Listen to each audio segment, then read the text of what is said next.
Hi everyone, this is Radhika working as a lecturer in Sir C.R. Reddy College for Women, Putluru. In this video session, I would like to discuss about the topic Diseases of Finfish in Fish Health Management elective paper for 6th Sem BSc Fishery students. Aeromonas infection in fish. It is generally due to poor sanitation or nutrition and is recognized by the red ulcers which cover the fish. ఈ infection అనేది poor sanitation వల్ల and poor nutrition వల్ల cause అవుతుంది. And మనం ఎలా recognise చేస్తామంటే fish మొత్తం red ulcers అనేవి ఫామ్ అవుతాయి అన్నమాట.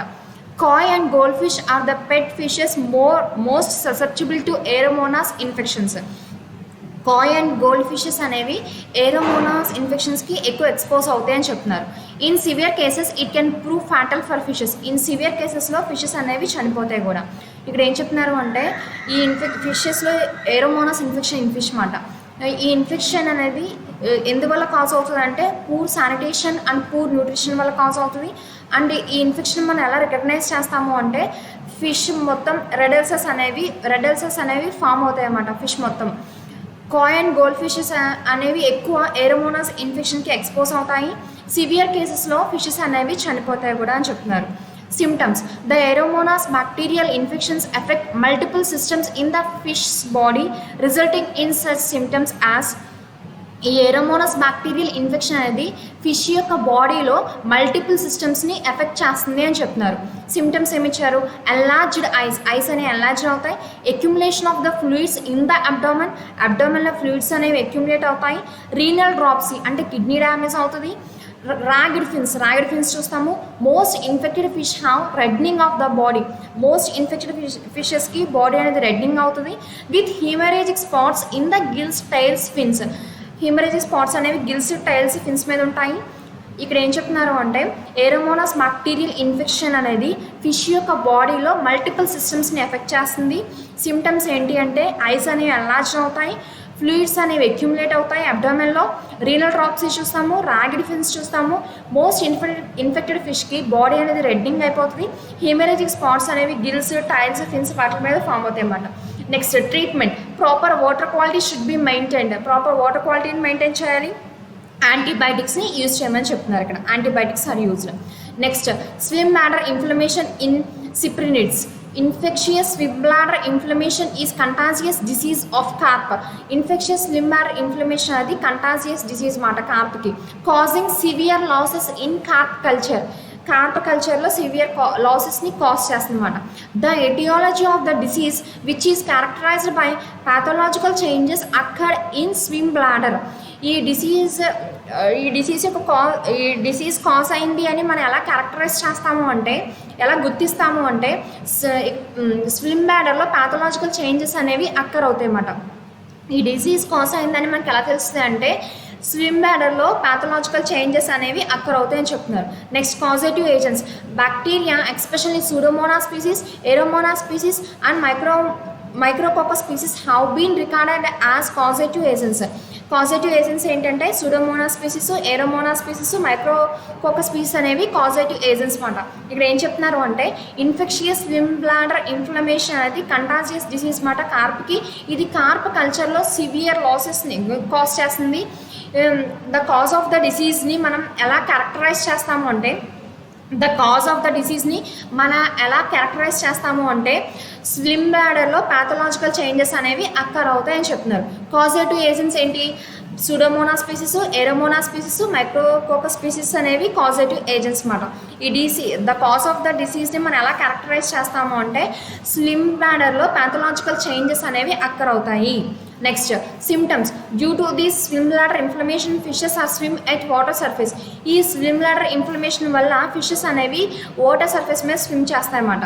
Treatment. Stop feeding the fish for few days, give the fish optimal water conditions, change about 10% of water every week and see if the problem clears up. జనరల్గా ట్రీట్మెంట్లో ఏం చేయాలంటే few days వరకు ఫీడింగ్ని ఆపేయాలి, ఫిష్కి ఆప్టిమల్ వాటర్ కండిషన్స్ని provide చేయాలి, ప్రతి వీక్ 10% ఆఫ్ వాటర్ని చేంజ్ చేయాలన్నమాట. ఇక్కడ ఏం చెప్తున్నారు అంటే సిమ్టమ్స్లోకి వచ్చి స్లిమ్ బ్లాడర్ అనేది ఇన్ఫ్లమేషన్ అవడం వల్ల ఫిషెస్ అనేవి వాటర్ సర్ఫేస్ మీద స్విమ్మింగ్ చూపిస్తాయి. ట్రీట్మెంట్ వచ్చేసరికి మనం ఫస్ట్ ఫర్ ఫ్యూ డేస్ వరకు ఫీడింగ్ ఇవ్వకూడదు, ఆప్టిమల్ వాటర్ కండిషన్స్ని ప్రొవైడ్ చేయాలి, అండ్ ప్రతి వీక్ 10% ఆఫ్ వాటర్ని చేంజ్ చేయాలి అని చెప్తున్నారు. Next proliferative kidney disease, PKD is affecting mainly salmon species. ఈ పొలిఫరేటివ్ కిడ్నీ డిసీజ్ అనేది సాల్మన్ స్పీసీస్ని ఎక్కువ ఎఫెక్ట్ చేస్తుందన్నమాట. The main symptom of the PKD is a massive proliferation of the interstitial kidney tissue which name it the disease. ఈ PKD యొక్క main symptom ఏంటి అంటే ఇక్కడ ఇంటర్స్టిషియల్ కిడ్నీ టిష్యూ అనేది మాసివ్గా పొలిఫరేట్ అయిపోతుంది అన్నమాట. అందుకనే ఈ డిసీజ్కి ఈ నేమ్ అనేది వచ్చింది అని చెప్తున్నారు. And other unspecific symptoms are anaemia, ascites, exophthalmos. ఇంకా అన్స్పెసిఫిక్ సిమ్టమ్స్ ఏంటంటే ఎనేమియా చూస్తాము. యాసైట్స్ అంటే ఏంటంటే అబ్డామినల్ క్యావిటీలో ఫ్లూయిడ్తో ఉంటుంది అనమాట. అబ్డామినల్ క్యావిటీలో ఫ్లూయిడ్ ఉంటుంది అనమాట. దాన్ని మనం ఏమంటాము యాసైట్స్ అంటాం. నెక్స్ట్ ఎగ్జోప్థాలమస్ అనమాట. Next causative agent. The causative agent of the disease is Tetracapsula bryosalmonae. ఈ డిసీజ్ యొక్క కాజేటివ్ ఏజెంట్ ఏంటి? టెట్రాక్యాప్సులా బ్రయోసాల్మోనే అనేది ఈ డిసీజ్ యొక్క కాజేటివ్ ఏజెంట్ అనమాట. పీకేడీ అనేది జనరల్గా సాల్మన్ స్పీసీస్ని ఎక్కువ ఎఫెక్ట్ చేస్తుంది. ఈ పీకేడీ యొక్క మెయిన్ సిమ్టమ్ ఏంటి అంటే ఇంటర్స్టిషియల్ కిడ్నీ టిష్యూ అనేది మ్యాసివ్గా పొలిఫరేట్ అవుతుంది. అందువల్లే ఈ డిసీజ్కి ఈ పొలిఫరేటివ్ కిడ్నీ డిసీజ్ అనే నేమ్ వచ్చింది. ఇక్కడ ఏంటంటే పీకేడీ అనేది సాల్మన్స్ని ఎక్కువగా ఎఫెక్ట్ చేస్తుంది. పీకేడీ యొక్క మెయిన్ సిమ్టమ్ ఏంటి అంటే ఇంటర్స్టిషియల్ కిడ్నీ డిసీజ్ అనేది మాసివ్గా పొలిఫరేట్ అవుతుంది. అందుకే ఈ డిసీజ్కి నేమ్ అనేది వచ్చింది. అదర్ అన్స్పెసిఫిక్ సిమ్టమ్స్ ఏంటి అంటే ఎనేమియా, యాసైట్స్ అండ్ ఎగ్జోప్థాలమస్ మాట. ఈ డిసీజ్ యొక్క కాజేటివ్ ఏజెంట్ ఏంటంటే టెట్రాక్యాప్సులా బ్రయోసాల్మోనే అనేది ఈ డిసీజ్ యొక్క కాజేటివ్ ఏజెంట్ మాట. Clinical signs of PKD. External signs are non specific and may include. External signs అనేవి non specific and external signs ఏంటి అంటే బాడీ అనేది డార్కింగ్ అయిపోతుంది. గ్రాస్ అబ్డమెనల్ స్వెల్లింగ్ చూస్తాము. Exophthalmos loss of equilibrium and respiratory distress. Body and darkening అయిపోతుంది. Gross abdominal swelling చూస్తాము. Exophthalmos కనిపిస్తుంది. Equilibrium అనేది లాస్ అయిపోతుంది అండ్ రెస్పిరేటరీ డిస్ట్రెస్ అన్నమాట. ఇవన్నీ external signs. Next internal signs. Splenomegaly చూస్తాము. Next microscopic findings. Renal haematopoietic hyperplasia followed by granulomatous interstitial nephritis. మనకి మైక్రోస్కోపిక్స్లో చూస్తే మనకి ఏం కనిపిస్తుంది అంటే renal haematopoietic hyperplasia and later ఇంకా ఏం కనిపిస్తాయి అంటే గ్రాన్యులోమోటస్ ఇంటర్స్టిషియల్ నెఫ్రైటిస్ కూడా కనిపిస్తుంది అనమాట. ఇక్కడ ఏం చెప్తున్నారు అంటే క్లినికల్ సైన్స్ ఆఫ్ పీకేడీలో ఎక్స్టర్నల్ సైన్స్ చెప్పారు, ఇంటర్నల్ సైన్స్ చెప్పారు.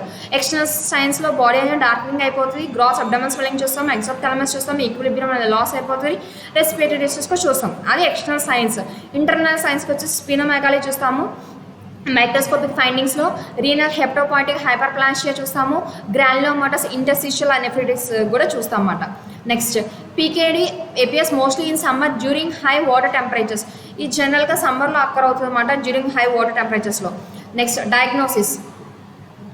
A diagnosis can be made by using light microscopic less than immune histochemical as well as molecular biological methods. మన డయాగ్నోసిస్ ఎలా చేస్తామంటే ఏమి చేస్తామంటే light microscopic less then immunohistochemical as well as molecular biological methods use చేసి మనం diagnosis చేస్తాం అన్నమాట.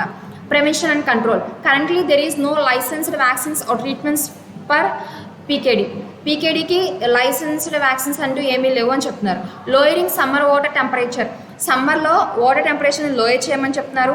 Eliminating secondary ప్యాథోజన్స్ని ఎలిమినేట్ చేయమంటున్నారు. అండ్ రెడ్యూసింగ్ ఫీడింగ్ రేట్స్ని రెడ్యూస్ చేయమంటున్నారు. ప్రివెన్షన్ అండ్ కంట్రోల్లో మనకి ఏం చెప్తున్నారంటే ఈ పీకేడీకి సంబంధించిన లైసెన్స్డ్ వ్యాక్సిన్స్ అంటూ ఏమీ లేవు మాట. సమ్మర్లో వాటర్ టెంపరేచర్ని లోయర్ చేయమంటున్నారు. సెకండరీ ప్యాథోజన్స్ని ఎలిమినేట్ చేయమంటున్నారు. అండ్ ఫీడింగ్ రేట్స్ని తగ్గించమంటున్నారు.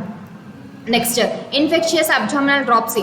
Infectious abdominal dropsy is a bacterial disease characterized by the accumulation of yellow fluid inside the body cavity. Infectious abdominal dropsy అనేది బ్యాక్టీరియల్ డిసీజ్ మాట. మనం ఎలా క్యారెక్టరైజ్ చేస్తాము అంటే బాడీ క్యావిటీలో ఎల్లో ఫ్లూయిడ్ అనేది అక్యుములేట్ అవుతుంది అని చెప్తున్నారు. ఇన్సైడ్ బాడీ క్యావిటీలో ఎల్లో ఫ్లూయిడ్ అనేది అక్యుములేట్ అవుతుంది. It is caused by the bacterium Pseudomonas punctata. ఇది దేని వల్ల కాజ్ అవుతుంది? సూడోమోనాస్ పంక్టేటా వల్ల కాజ్ అవుతుందన్నమాట.